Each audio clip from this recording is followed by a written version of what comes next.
I can see colored lines. The white line has brought me success, but I got bored and took the black line. Things have gotten bad. I really couldn't say when I first saw the lines. Sure, I know it was some time after getting kicked out of the fifth casino and some time for starting a fight with the wrong guys. And that's when I saw them for sure.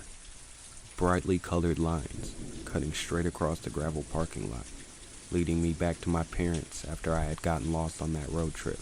But before that, I really couldn't say.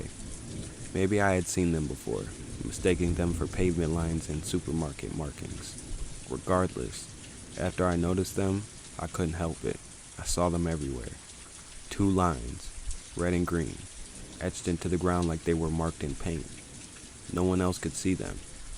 I'd commented on them once, to my friends. They thought I was crazy. But I watched as they wove their way in and out of my life. And as one does, I inevitably found myself overwhelmed with the need to investigate them, to see where they led. The curiosity was more than I could take. The memory of that first time was too fresh in my mind, of the white line leading me straight back to safety. I grabbed a bottle of water and a snack, and I followed the lines. The white line, of course. White is good and black is bad, right? I swear I'm not racist. It just seemed smarter that way. It had taken me on a winding, twisting path, deeper and deeper into the city, until at last I found myself at a private bankers association being held that afternoon. I had no idea that something like that was even a thing, but it gained my interest. I decided I wanted to do something like that with my life, and I looked at the little white line with newfound respect. Over and over I followed it, and time after time my life was rewarded for it. It took me to the front door of a prep school where I met Mr. Graves, whose tutoring I hold directly responsible for getting me into my first solid job a few years down the road.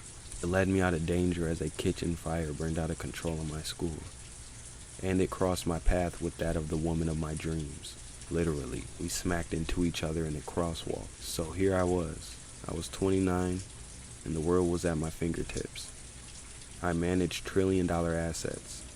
I looked out of the window of my top-floor penthouse, gazing down at the city below. The walls were covered with awards I had won. Best banker of 3 consecutive years. My lovely, smart, beautiful wife was in the other room, reading a book as she brewed coffee.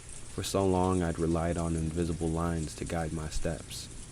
It hadn't bothered me when I was finally making more money, because there was always a casino to gamble it away at. But with every white line, every gamble became less and less interesting. I wondered if this had really been for the best. Had I just taken the easy path? Had I gone with the flow and given up on taking life into my own hands? It kept me up at night, I'll be honest. And through it all, it burned in the corner of my vision. That black line. It seared into my sight like it was on fire. It demanded attention, begging for me to give it a shot I'd only given its white brother. And so I grabbed an old messenger bag out of my closet, a remnant from my safari days. I threw in bottles of water and a pocket knife, a charge cable for my phone, and a granola bar. I laughed to myself as I saw it. It looked so much like the bag I had packed all those years ago when I first walked the white line. But that felt right, I slipped out the door with a quick goodbye to my wife. She accepted my excuses of taking a walk without hesitation, pressing a kiss on my cheek and wishing me a good day. I smiled to myself as I left the house. She was the best thing that white line had ever gotten me. And then I stepped onto the black line and took a gamble. Once again it led me into the city, deeper and deeper. But where the white line had taken me straight toward the center of activity, leading me toward schools and conference centers, the black line seemed to be taking me right to the worst part of town. I flinched away from seedy glares, eyeing my bag and the make of my coat as I hurried onwards. I hoped this wasn't going to be the last mistake I ever made. The buildings around me loomed higher, the roads and streets giving way to narrow alleys. I was about to give up, to declare this a fool's errand and turn back, and then I heard crying. Please, please no. I swear I won't say anything. I don't have any money. I don't have anything. Please just let me go, and I swear I won't ever. Shut it. The woman's voice was high, ready with fear, and her tears threatened to overwhelm her words entirely. It stopped me in my tracks. Before I had even a chance to hear him speak, the voices were coming from ahead.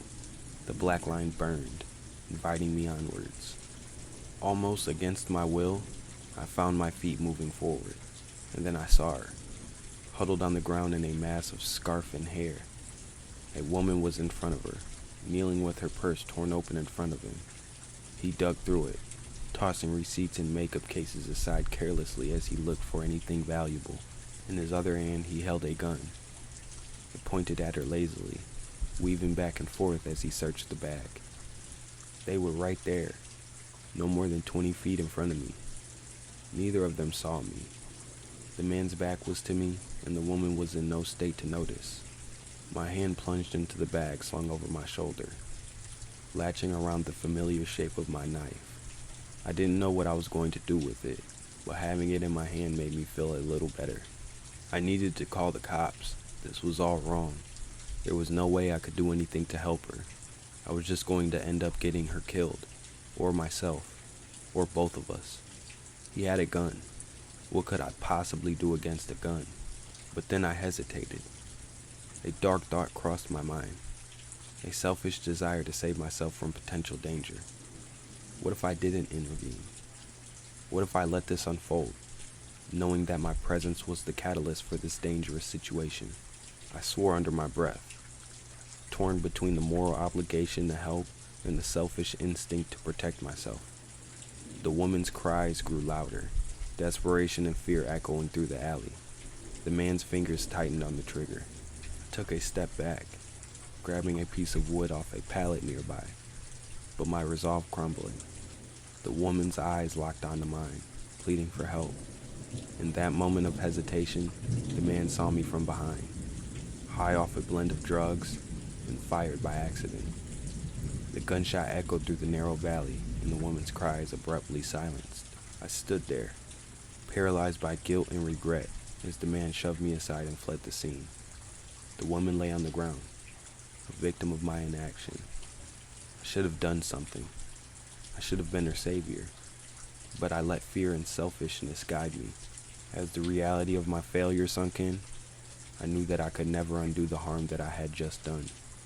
The weight of responsibility for her arm rested squarely on my shoulders, and I was left haunted by the consequences of my cowardice, and so I ran off.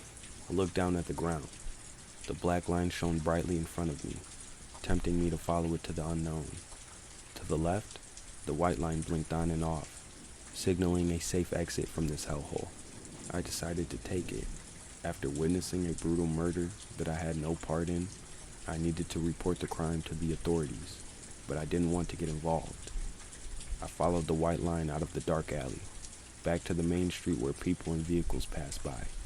I felt a wave of relief wash over me until I saw a police officer. He stopped in his tracks, blocking the white line's path. I froze for a second, then blurted out that I had heard a woman screaming a few meters behind me. He nodded and gave me a reassuring pat on the shoulder. They ran towards the crime scene. I continued along the white line, grateful to be away from the gruesome scene. However, as I walked further, the obstacles seemed to intensify. The white line led me to a series of closed-off alleys and construction sites, forcing me to navigate through a maze of barriers and detours. It seemed like every turn I took led me further away from the safety of the main street. I felt a growing frustration, realizing that I had been led astray by the seemingly erratic path of the white line. The obstacles became more challenging: fences, locked gates, and dead ends. It was as if the environment itself conspired to keep me away from the straightforward path I desperately sought. As I struggled to find my way, I heard distant sirens approaching. The police were on their way to the crime scene I had reported. The weight of my inaction bore down on me, and I knew I had to find a way back to the black line to confront the consequences of my cowardice. The white line continued to guide me through a series of convoluted turns, but with each obstacle overcome, the path became clear. It was as if the challenges were a test to my determination and willingness to face the consequences of my actions. Eventually, after overcoming several hurdles, I found white line slowly turning black, As I found myself on track to something I hadn't wanted a part in, my stomach twisted as I realized that I had no way out. I searched for my wallet hoping to catch a nearby taxi, but it had slipped out somewhere. Maybe beside the dead girl? Fuck, I thought to myself as the siren seemed to ring more closely. I could try to call my wife, but my phone battery had mysteriously died, and I hadn't bothered to memorize her number. The black line was turning down a different alley. It led half a block down, then cut straight up to the front door of a little shack. I could see a tiny, hazy tendril of smoke rolling out from under the side door. The line burned, screaming a deep beating darkness in its urgency. It seared a line into my vision as I looked down the alley. I paused, caught deep in thoughts, questions that had been lingering in my head for years. Maybe I was meant to help the people I found on the trail of black. The smoke was growing, swelling by the second. I half turned, realizing the woman's hand and giving her a reassuring smile. The side door still smoldered, ominously. The line blazed a trail ahead of my feet, leading straight across the sidewalk, up the narrow steps, right to the front door of the sad little building that sat squeezed between two larger structures. I skidded to a halt. The smoke was coming from the other door. Wouldn't it make more sense to check there first? But the black line was there, bright and insistent that no, this was where I needed to be. I hesitated for a moment more, doubting if I should be trusting a figment of my imagination over what my eyes and nose were telling me, and then gave up. I had already come this far. I had trusted the black line enough to follow it all the way out here, and wound up stabbing some guy wielding a gun. I was already committed. I paused for a moment, taking in the gravity of the situation. The smoke and fire that surrounded me seemed to have no effect on my well-being. It was an odd realization, one that sent a shiver down my spine. I had been drawn to this place, not as a savior, but perhaps as a harbinger of something else. The broken window allowed me to peer into the building, revealing the chaos within. I clenched my knife stained with a previous encounter and smashed the glass. The man, a local resident, was met with my indifference as I reached for the door handle, my immunity to the escalating smoke becoming increasingly apparent. Call the cops. Call the fire department while you're at it, I retorted, focused on the task at hand. With determined effort, I managed to unlock the door just as the approaching man questioned the safety of those inside. The door swung open, releasing a torrent of smoke and heat. As the building's interior revealed itself, I couldn't ignore the consequences of my impulsive reactions. The fire had quickly consumed the space, and the elderly couple inside struggled with injuries. I'm fine, but Bae is hurt. I can't lift her, he screamed back, his voice thin. I frowned, looking closer. Sure enough, her leg was bent at an unnatural angle. I sighed as the pieces began to fall into place. I could see it, playing out in my head. The man pleaded for help, explaining that his partner, Bae, was injured and unable to move. But from the corner of my sight, I noticed a figure, vaguely human. But what was it? No, I had no time for it. As Bae ached out in pain, I focused my attention on the Bae, ignoring the suit of the air. But I was too late.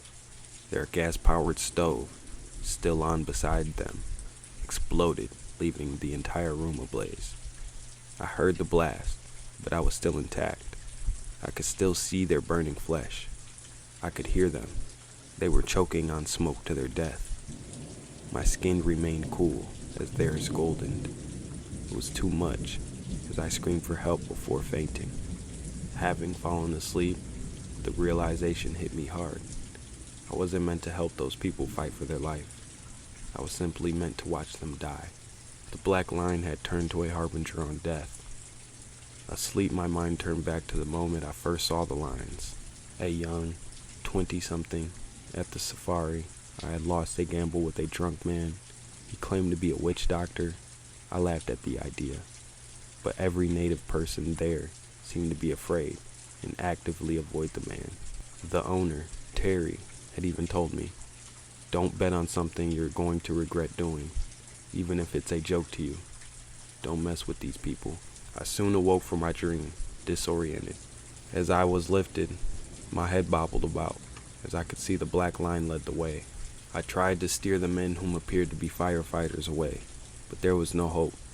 I saw the remains of others I couldn't save as the firefighters tightened their grips around me, hoping I'd make it through the blaze. The lead fireman hoped to axe a wooden beam that fell from the roof, but he stumbled down. His legs finally gave out from exhaustion as he fell. My mind raced as I watched him. Both firefighters at this point were down. I couldn't carry the men, each 6'4", 200 pounds. There was no way. My arms were already heavy from one of them. There was no way I'd be able to make it. I seemed invincible, but still so weak. The gray line blazed in front of me as I pulled the firefighters by their collars. My eyes were locked onto the line, hunched form, half hidden behind the clouds of smoke. "Over here!" they hollered. I could see it. The bright sky, sirens, and gasping crowds. Through the wall of smoke, a glimmer of salvation. The front door loomed, a rectangle of cool gray air. Just a few more steps, a few more breaths. My muscles screamed in protest, but I pushed on, the gray line guiding me like a luminous lifeline. With that final heave, I burst through the doorway, collapsing onto the damp grass. Around us, the crowds buzzed with a nervous excitement. Sirens wailed in the distance, racing towards the dying embers of the disaster. I lay there, watching the smoke rise, the black line fading from my vision, leaving behind a hollow ache in its wake. "He needs help. Back there.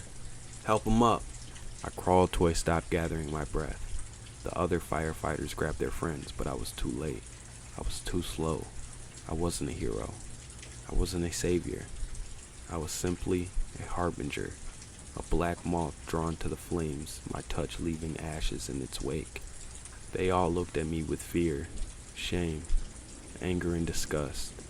I survived and 66 people died, and I was the only survivor. The last thing I wanted to deal with right now was prying questions. Dealing with massive body count, nobody noticed that I walked out. But as I turned my head to walk off, I noticed the black line, curving off to the side. I knew I couldn't avoid it anymore, but I had to try to get to my wife.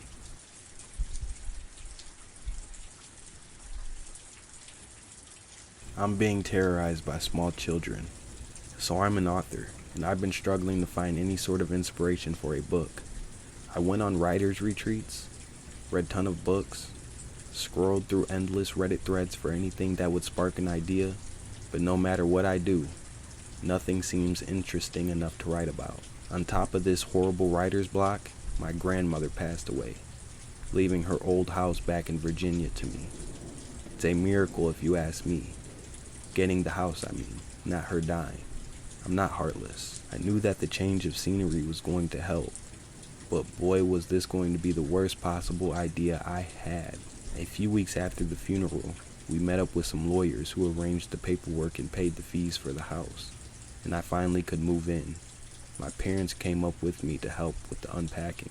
There weren't many renovations to do for the house, just some peeling wallpapers and leaky pipes. We got new bedding, new curtains, cleared away all the cobwebs, and started to put in my things after putting my grandma's things in the attic. After a week of making the house livable, my parents left. If I'm being honest, I was glad they came up with me. The house always gave me the heebie-jeebies. Like, I loved my grandma, but the house was its own thing. But it felt good having my own house. The next thing on my list was finding a job, because the whole author thing was not bringing me any money. The incident happened on a random Saturday, a few months after moving in. I hadn't gone into work, so I could write. It was still early in the morning when I heard thunder in the distance, and by lunchtime, a storm was hitting the town. I could hear the trees beating against the window. Garbage bins rolled in the streets, and wind chimes hit each other with great force that I thought they would break. I was staring out of the window, looking at the street, when the room lit up in a flash and the lights went out. Half-heartedly, I got up from the sofa and went down to the basement to switch on the circuit breaker back on. The rain hit the glass panes with such force, disguising the knocking on the front door for a second. but they could be heard during the paces of the thunder. Slowly, I made my way towards the door, but by the time I arrived at the door, the visitors were getting impatient. My heart broke as soon as I opened the door. In front of me stood two children, who couldn't have been older than 9 years old, barely wearing any clothes that would keep them warm during this storm. It was the girl that spoke first, asking me to use their phone to call their mom to tell her that they would be home soon. I had so many questions. Why would these little children be out all alone in a storm with no phone? What mother would allow her children to leave the house without proper clothing? Not once did they look at me throughout the whole encounter, but nevertheless, I moved aside to let them pass through. I made my way towards the living room with the children behind me. Once we arrived, I asked them for their mother's phone number and started to dial the number they gave me, but no one was answering.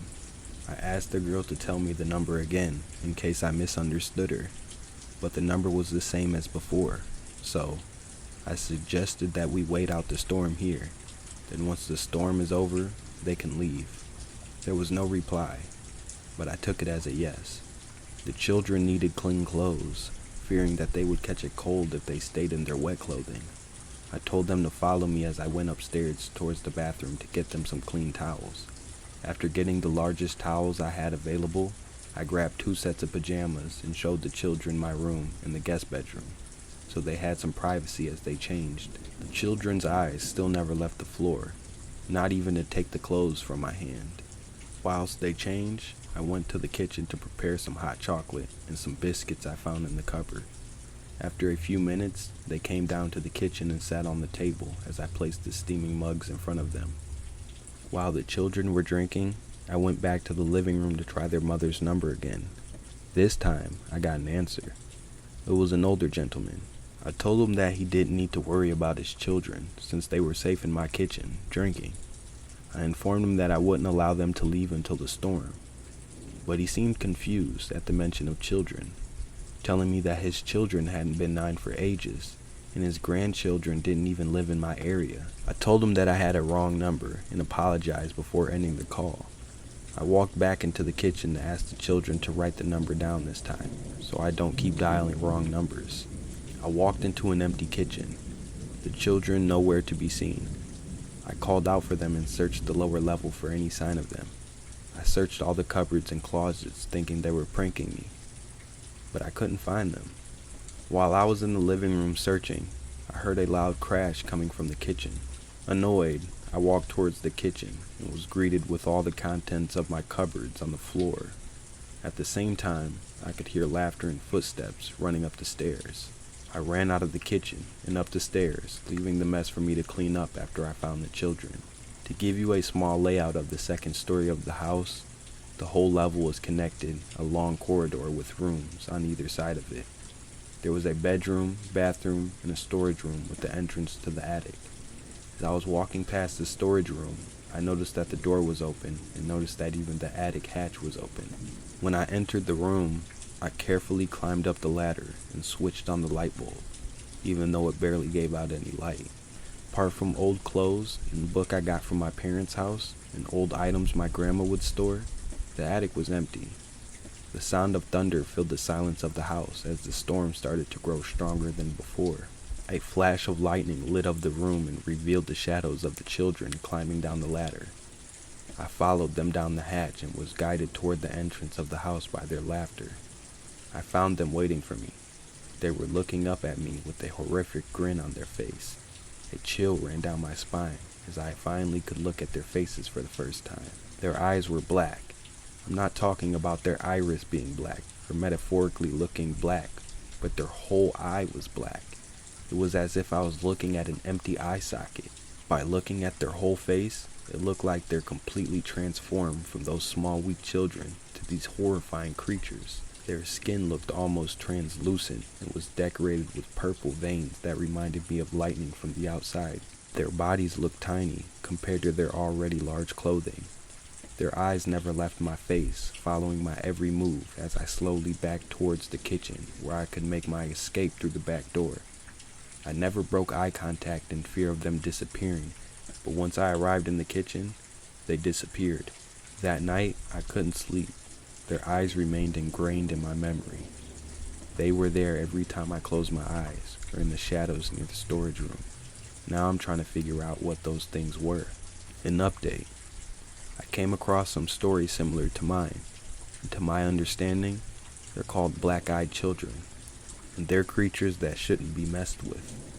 Everyone was saying you shouldn't do what they ask or let them into your house, because it will lead you to be cursed, and you haunted by these children until you die.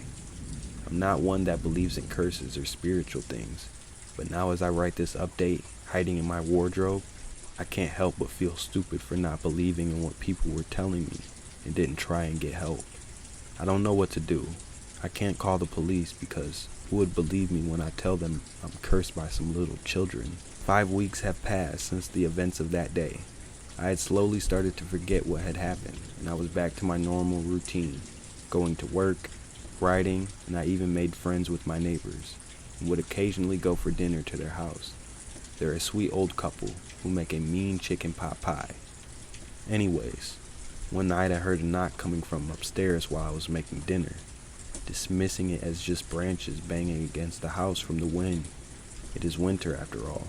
I continued to make dinner. The knock continued, but I ignored it again. The more times I ignored the knock, the more persistent they kept becoming. Eventually, I started to realize that maybe the knocking was not the wind, so I tried to hunt down where the sound was coming from. As I went up the stairs, I started noticing that the knocks were forming a familiar tune. I followed the sound into my bedroom and entered the room, switched on the lights. "Do you miss us?" was written in a black substance on the mirror. The light bulb exploded, and I was left in the dark room. The door behind me slammed shut, and the knocking was replaced with sounds of children's laughter. I could feel the room spin as "Come play with us" was being chanted over and over. Their sound was bouncing off the walls from all directions. It made my ears ring, and I started to feel lightheaded. Something started to trickle down my nose, and the smell of metal filled the air, making me feel nauseous. The last thing I remember before blacking out was the children looking over my body and telling me to play with them forever. I was alone when I woke up, but I could still hear the children laughing outside, so I locked up my room and pushed my chest of drawers in front of the door and went in the wardrobe where I am hiding right now. The house suddenly feels very quiet and calm compared to earlier. All I can hear is my heartbeat thumping at my chest and the sound of blood rushing through my ears. There's the faint sound of something scratching the bedroom door, like some kind of animal is trying to come inside. But I'm safe here. I have the chest of drawers. They're very heavy. I could barely move them myself, so it's keeping anything from coming inside. I have nothing to worry about. I may be imagining things, but I can hear something moving the drawers aside. I want to look out of the wardrobe, but the thought of leaving the only safe space I have left in the house is terrifying. The door just opened. I need help. Please. Someone help me. I've been scavenging from an old Roman site, and I saw him. He followed me. I'm writing this post to give a short summary of what the hell was happening for the past few hours, in a bid to keep both my mental sanity intact and hope that someone will find more info about this. If anything were to happen, this would be at least the best way to explain everything to my parents. Please tell them to run away from this town, for it is likely too dangerous to stay here anymore. The main point you have to know is that I've liked history since I was a child, and in particular, a trip to the field I did in the 4th grade led me to the discovery of the beauty of archaeology. Touching something which used to be a part of someone else's life thousands of years ago made me always feel like I was reconnecting to this person. Feeling its same sense of touch when you may handle a broken vase, in the case of an object itself particularly beautiful, you can submerge yourself in the thousands of thoughts and meanings carried by either a painted figure or geometrical shapes and motifs. One of several problems stems usually from both a lack of patience and time, for the energy required for excavating is proportional to the amount of bureaucracy and rubber stamping to deal with. Though the main issue still remains, the low pay of this profession. I would just say that this thing in particular led me down to a path of forbidden temptations. If only I knew what it would have led me into. The field of archaeology is beautiful, and in some cases, it even provides you with a few cards up your sleeve, mainly involving any easy access to any archive with a university card. The same can be said for access to many websites on the internet, as long as you fancy yourself as a teacher. Combine all this with an academic formation and way of thinking, and you can get an idea of how the area you live in used to be thousands of years ago. It was in this way that I found out there was indeed a forgotten ancient city in a 20-kilometer range from my hometown. And although it cannot be considered as forgotten, since it has been cataloged by my country and has had multiple researching activities performed there, almost nobody knew of its existence. Even typing the original place of the village, the first thing shown on Google result was a local restaurant. And on YouTube, there were only a couple of 36p videos of older guys from 15 years ago, rambling about the town's lack of interest about the site together with slideshows of photos of black and white Greek coins. Google Maps showed from above a sort of pentagonal shape, but not much else apart from a 10-year-old signboard with a few info in the middle of nowhere. It was a sad thing, really. A village which was born in the wake of Greek colonization, prospering in the Roman times, only to be later abandoned when the Visigoths razed the land, with the descendants of its refugees barely knowing of its existence, a place silently hidden and destroyed by intensive cultivations of grapes and other vegetables. A majority of its cyclopic walls and towers had been dismembered for the purpose of using those stone materials to mark borders among cultivated lots, and the most visible storage areas and tombs had already ravaged and left empty. Almost nothing apparently was left standing, and that's when I had my chance to step in. The real treasures were below the surface, and many of those artifacts would be ripe for the taking once the seeding season was over. For the use of motor hose across those lands would push lower layers of terrain to the surface, and although they would shatter the vases underneath, it was still the quickest way to get to 1,000 grand, with almost zero resources apart from some gloves and a small shovel. The initial plan relied on a few studies conducted by documents about the place from the local university, which essentially relied on following the outline of the walls, which could still be seen on Google Maps. And that's what I, together with my very reluctant brother, set out to do. And indeed, its skepticism was the biggest enemy in the first 3 days of research, where we found nothing, constantly on the brink of giving up. Also to avoid arising too much suspicion from the other farmers in the area. And that was until the 4th day. We hit our jackpot, an isolated area near an intact stretch of walls, littered with thousands of pieces of vases and terracotta. We gathered as much stuff as we could, and if I could, I would also publish some photos. We found every sort of diagonals, eyes, human figures, and even a few writings about health and prosperity in ancient Greek. We promptly put them into our bags to be shipped to the black market for hundreds of bucks. That's how it went for a month. The only thing we changed was from using a car to switching to a bike halfway through our path, as to be as silent as possible, for it was still private property, and we didn't have the means to push it to a court of justice. The second unwritten rule was to stop at sunset, since working with torches would have given our position immediately. The only thing we had to be really careful of were overall the sounds of the machineries working near the site, which was the trickiest element, for a whim of wind could push very distant sounds to make them feel closer than they were. Every time we could hear the humming of the lawn mowers from nearby fields, they could have been 200 meters or 200 kilometers away from where we were. It, however, was a bit eerie, as we noticed at some point that it continued, even in weekends, when the period of sowing was over. The other noises had stopped on our second week, and yet there was only Farmer that would be the sole exception to the absolute silence, an otherwise ghastly companion to a landscape often characterized by tenuous sunlight and an orange to gray light mist. It didn't help that we operated right in front of the remains of the walls, not too far from a breach created to divide the two farm fields. The problem with this barrier was that it essentially covered the view from its other side, since it was a full height of 5 meters and topped with smaller trees growing on top of it.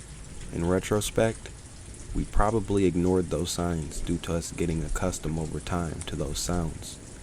Plus, the whole thing had filled us with greed and made us so laser focused that we missed many blatant obvious details, like the miraculous constant absence of the owner of that part of land, or even nearby ones for that matter.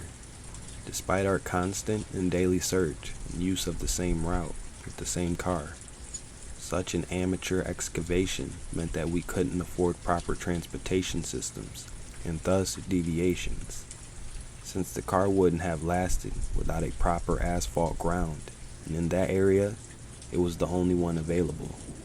It was foolish to operate without a plan in that way, but to my defense, a better schedule couldn't have included what had happened either.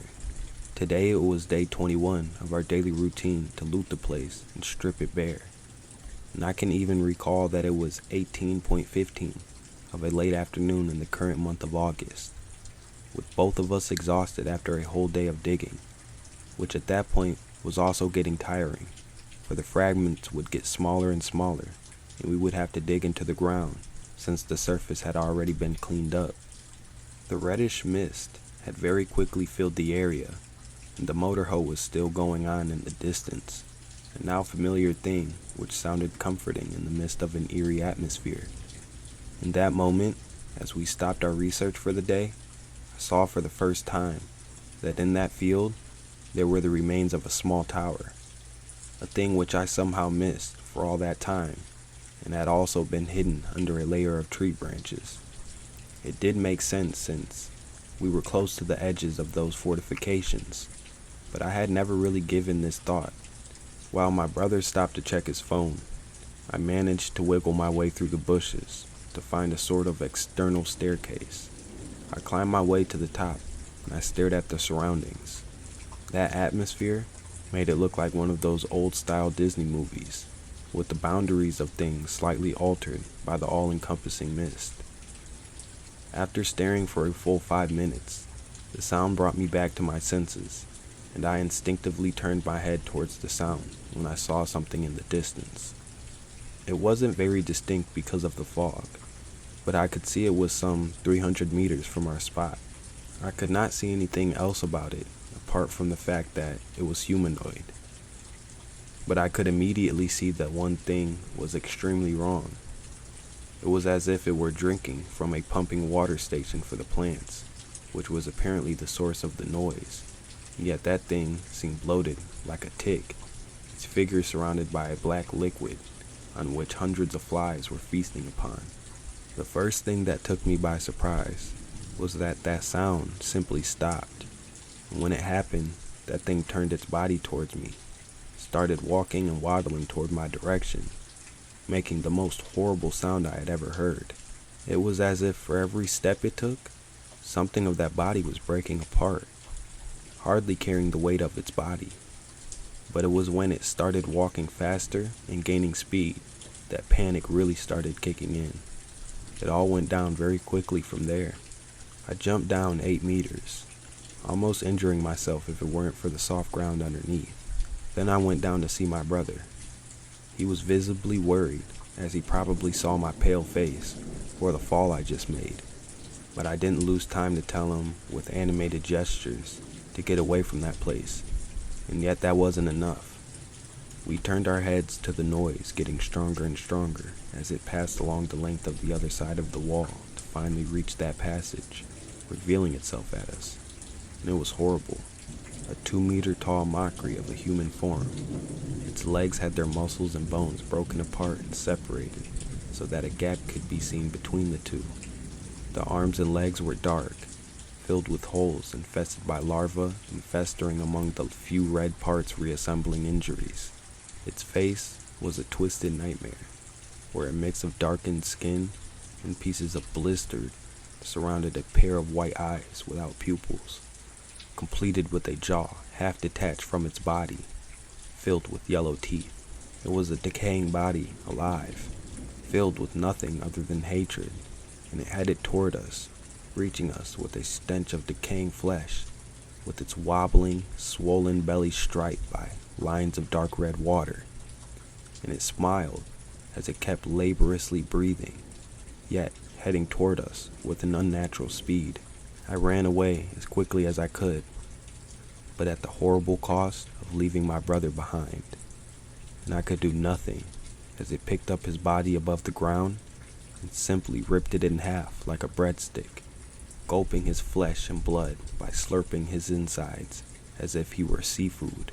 I watched in horror as the last thing I saw of my brother was the incredulous face stuck at the time of his death, and that monster vomiting the contents of his belly in a mixture of disgusting putridity on the ground, looking at me with twisted excitement as I used my bike to run as far as I could to my car, haunted by the visions of that thing which seemed to be behind every tree, and I headed home at high speed, even getting involved in 2 missed accidents.